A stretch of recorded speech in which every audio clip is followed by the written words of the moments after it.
Poke. Poke the bear. Good Friday, everybody. Happy Valentine's Day. Happy Valentine's Day. To Katie. And then to everybody.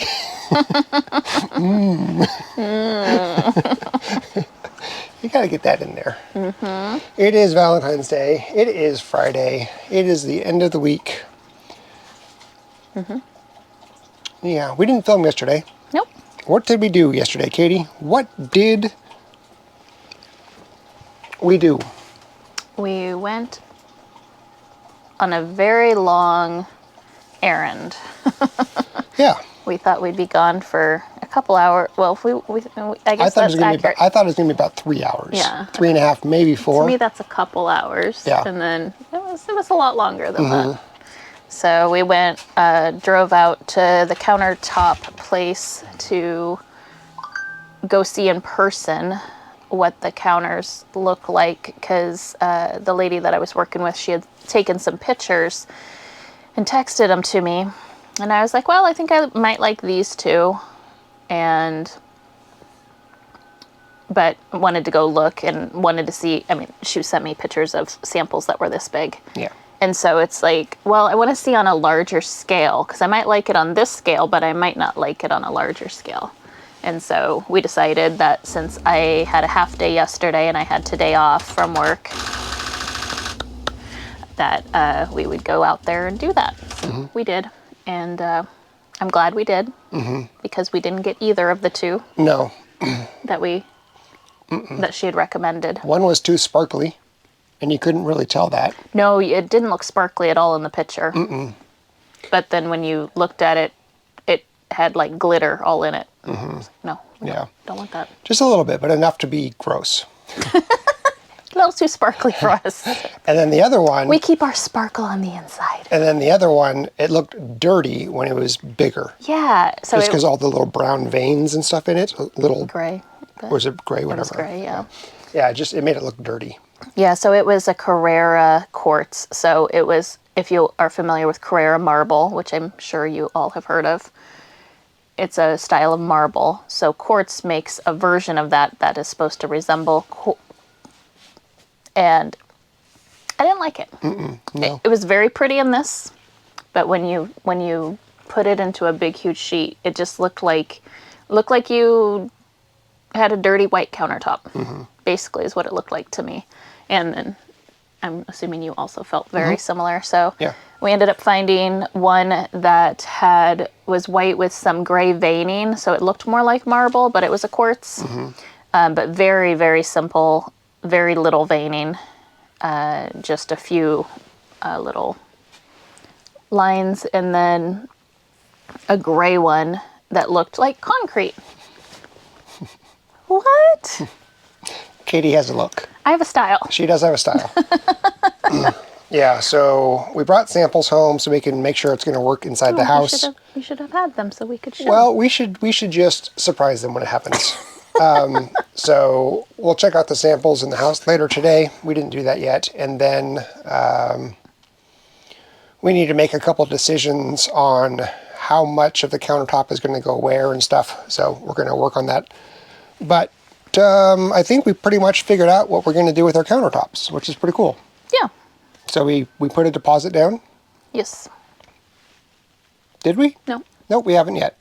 We didn't have our checkbook. They sent us an invoice. We can pay via ACH transfer. Anyway. We didn't want to pay credit card 3%. No, 3.5%. So we will put a deposit down, but we pretty much figured out what we're going to do. Yep. And then I talked to them ad nauseum about all the different options for like how much you overhang it from Is it level? On the edges, and then like how the bar top is going to be compared to the other one. And got some questions answered. He did his normal Nate thing. I did, and I feel good about the bar that the stub wall that I put in for the bar, countertop, the pony wall, and then we also stopped at Lowe's on the way back, among other places, because I needed to get a couple brackets and various things to finish the kitchen island structure. And I was going to do that today, but I decided to do something different today, which we can talk about in a little bit when we're done talking about yesterday. Okay. Yeah, and when we were out shopping, Nate looks at me and he goes, "I'm so glad we don't celebrate Valentine's Day." And I looked at him, I said, "Why? Because you're the only guy in here not buying flowers right now?" Yeah, everybody had flowers, big balloons, big giant stuffed teddy bears. Like, it was ridiculous. So I was like, I am counting my stars that we don't celebrate Thanksgiving or Thanksgiving, we don't do, well, we really don't do that either. Valentine's, because what a just silliness. It made me laugh because I think he got me cut flowers once, and it was like when we very, very, very first started dating, and I said, "Hey, thank you so much, but I really prefer plants like that don't die. So if you ever want to get me something, get me like a house plant." We pretty much have given up on the whole gifting things to each other. We just buy each other. We buy ourselves what we want. Yeah, and then if we want it, we get it. No matter, it's just the whole. We don't need a special date for it. Celebrating things is just not our thing. No. Not our thing. I used to cook for her on Valentine's, but I've stopped doing that. Because I made a face because something was too lemony once for me. Yep. And that's all it took for him to stop. Well, it wasn't just that one time, but yeah, it's pretty much just it. I'm sorry. No, it's okay. Any time I've cooked for you, there's always some little thing about it. So I just stopped, and that's just how it is. I'm a very picky eater. Bingo. So yeah, it's yeah. Which I get it, and he knows that I own it. Mm-hmm. Yeah. Yep. So we haven't decided if we're going to go and do anything tonight for Thanksgiving. Why? Why am I calling it Thanksgiving? Because you're thankful that your wife doesn't celebrate Valentine's Day. Yeah, so I don't know if we're going to do anything or if we're just going to eat. I didn't think we were. Okay, I guess we're eating in-house. We're eating at home. I thought we didn't celebrate, so I didn't know why we would go out to eat. Got it. Okay. All right, so we went and we got Thai food yesterday. Kind of. It was kind of Thai food. It was more like an Asian. It was more Japanese food. Yeah. I would say it was a little bit more Japanese inspired, but it was delicious, but it was very expensive for the portion size. Yeah.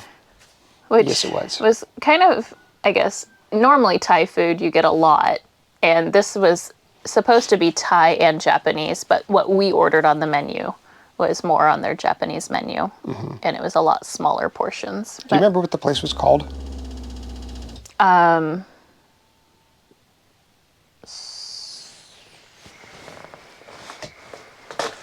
It's like, Pintos. It was Pintos. Pintos? Yeah. Because it sounded like it was a Mexican restaurant, but it wasn't. Just Pintos, period? I think it was just Pinto, but I can look. We were in the Johnson City area, and it turned out to be more in the Jonesboro area. Yeah. Yeah, because we normally go to a place called Zapp, Z-A-P-P, and it's excellent, but it wasn't open yet. And so... Yeah, they opened at 5, and we were an hour and a half away from that. Pinto Sushi Thai Kitchen is the entire name, but if you... it just says Pinto really big across their board.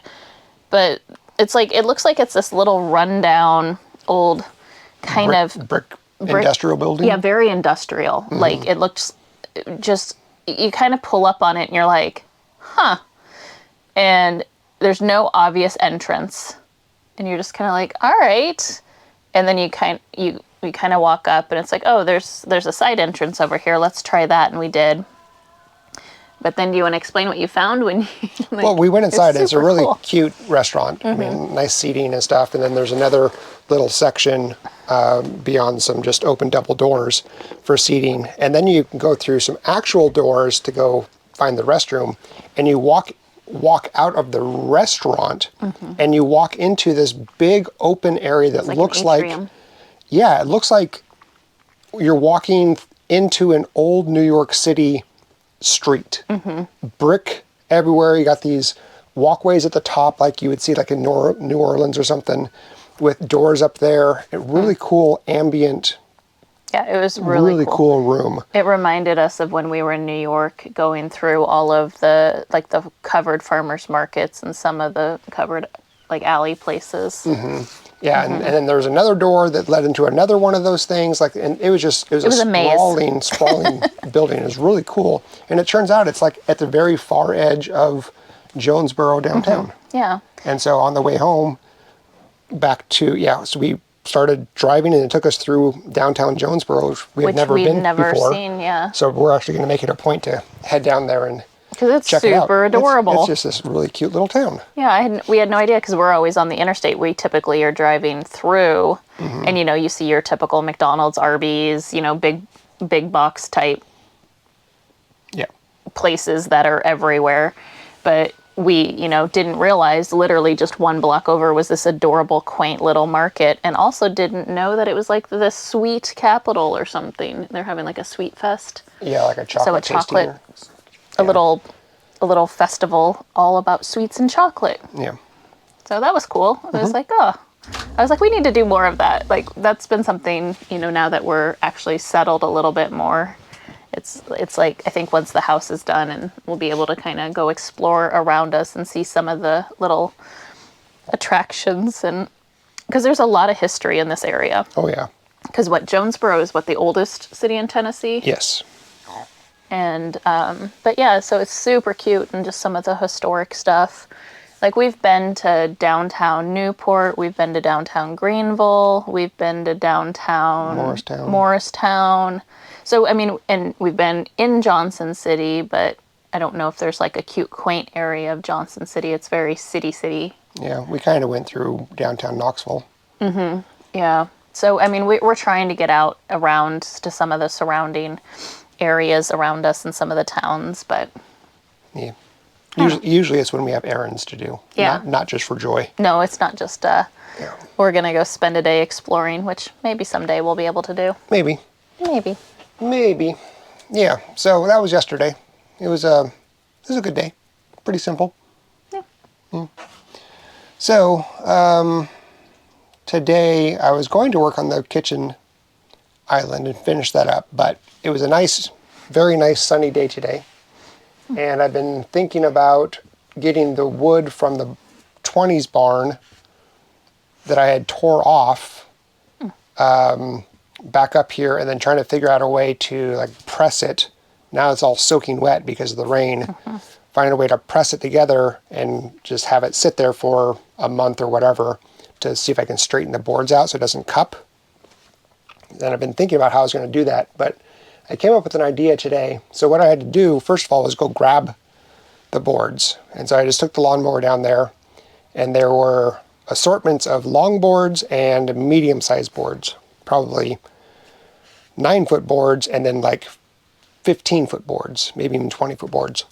So I stacked all the 20-foot boards together, put it behind the lawnmower, wrapped it with a ratchet strap, tied it to the back of the lawnmower, and I was just going to pull it along, and I put the 8-foot boards across the deck or the cart. What do we have? It's like the front cart. Yeah, it's the like front a little cart. metal. And then strapped it down with bungees. Made my way, started going, but as soon as I hit the area on the trail, the walking trail we take, where the smokehouse is, that's a pretty big dip, and it was very muddy. And I was slipping and sliding, and I wasn't going anywhere. So I saw your tracks. Oh man, I made a mess. You did. I made a mess. So I had to kind of revisit and redo it, and I ended up ditching the ones that I was pulling behind me, and they're somewhere in the woods. and then I ended up just driving through the woods with the short boards where my feet go, because there's too much weight with the cart being, all the weight in the front of the cart with the boards. And so it was just lifting up the back enough to where I was just spinning. So I had to wander my way through all those trees and try to get those 8-foot boards to go between trees, and running down trees and going through ravines, and it was fun. To Grandma's house we go. It was fun. I was laughing at myself, thinking, man, I should be recording this because it was pretty comical. But anyway, so I got those boards up here, and what I decided to do was the bucket that we have for our Avant tractor is on a 8-foot double pallet, 8-foot wide, long, and then normal width.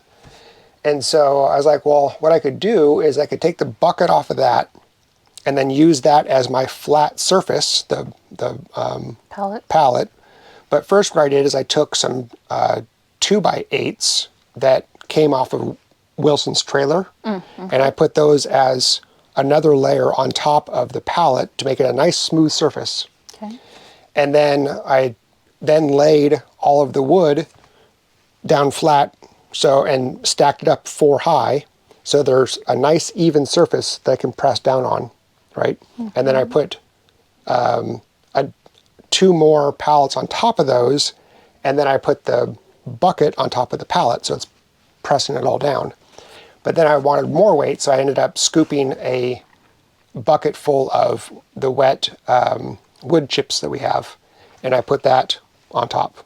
So we have 1,000+ pounds of weight being pressed down on those boards, and it'll dry out over the next whatever.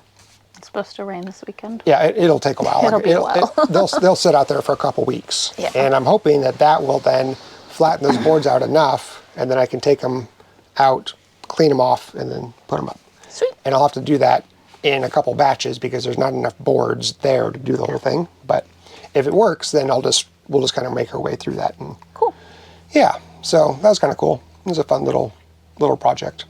I still have to take the lawnmower and get those 20-foot boards because they're stuck in they're stuck between trees somewhere in the forest. As soon as he goes, I started to go through the forest, and I'm like, there's no way. I thought I could do it because I was like, I could just work my way through the trees, and then the first set of trees I was going to work my way through, I had to drive over a small, and I got high-centered, and it was over. Yep. Like, oh man, darn it. I've taken that lawnmower through the woods so many times, and I'm like, Yeah. If you're doing it with a load, you're in trouble. Yeah.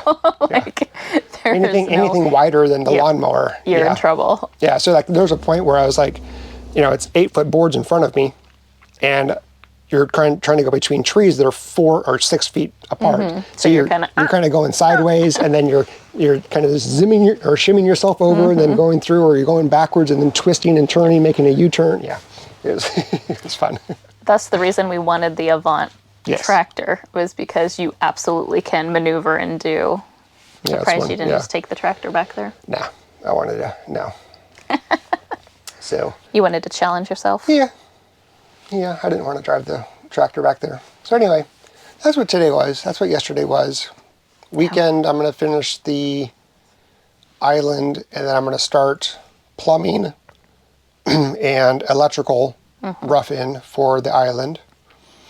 And we'll double check our sink faucet location. We'll order the sink because we were looking at sinks last night. And I just need to know if I need to get a 20 deep or an 18-inch deep, so that we have enough room on the back side of behind the sink for the faucet, because the faucet comes up like this. So I want to make sure, because I was like, I don't want it to be too tight. But I also, if I can go get the little bit deep, wider sink, I would like that. Yeah. But if I can't, that's okay. It's just, so we're just double checking all of the measurements again. Yeah. Because I've been very hesitant to order it, just because. But we're going to get a fire clay farmhouse sink. It's what we've had before. We've really liked them. They work really good for stain resistance. They're pretty chip resistant and also heat resistant. So they're good quality typically, and you can usually get them for a little bit cheaper actually than ceramic, which is interesting because ceramic chip a little easier.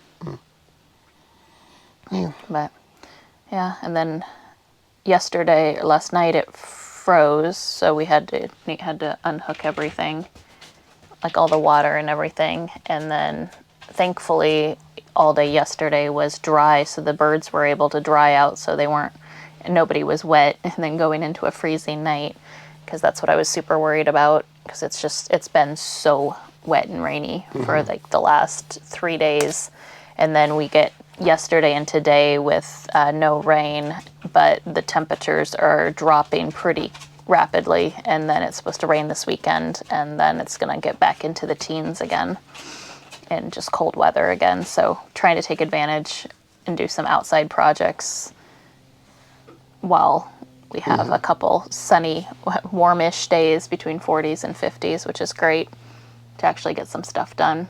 Yep. Plus, it's nice taking a break from always working on the house. Yeah. Some variety. Yeah. And oh my goodness, goose eggs. So many goose eggs. Yeah, the quackheads have started laying eggs. They're laying about 2 to 3 a day. And I think we thought we only had 2 females. Well, I guess it's just 2 a day. So I'll be curious to see if we have more than 2 females. No, that's true, yeah. Yeah. And then the shenanigans, they're laying like crazy. Yeah, now I think we only had one that was laying, and then another one was starting to lay. But now I think we probably have 3 or 4 of the 5 that are laying. Yeah, we have more goose eggs in the house than we do chicken eggs. Not right now. I just collected a bunch. Okay. We had more we goose did. eggs this morning than we did chicken eggs. I want to show them because this is crazy. Like, it's too bad because they're not fertilized, so I can't incubate them because the shenanigans are just girls. But the quackhead ones should be fertilized.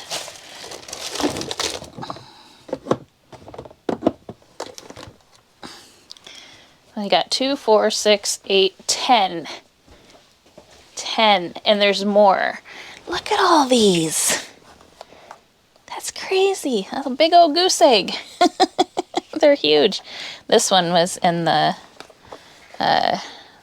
shenanigans. It was in the middle. It was just laying in the middle of the yard. And so I went and got it, but it's a lot smaller than the other ones. So yeah, we got lots and lots of geese eggs, and our neighbors like goose eggs, so I'm gonna let them know that I have some that they can have, because I won't go through these before they go bad. I don't think. No. I don't bake that much. No, the dogs like them. Yeah, we give them to the dogs. I'll fry them up, or we just one will feed all 3 dogs. Be a nice addition for all 3 dogs. Yeah. Yeah, it's like almost 4.5 to 5 chicken eggs is the size of them. So, and then I collected chicken hatching egg orders today. I filled 2 orders, and I have 1 more to fill. So I'll have 4 dozen more hatching eggs go this weekend, which is good.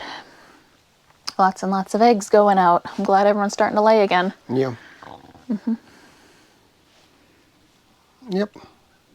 So, we'll see them on Tuesday. Yep. Yeah.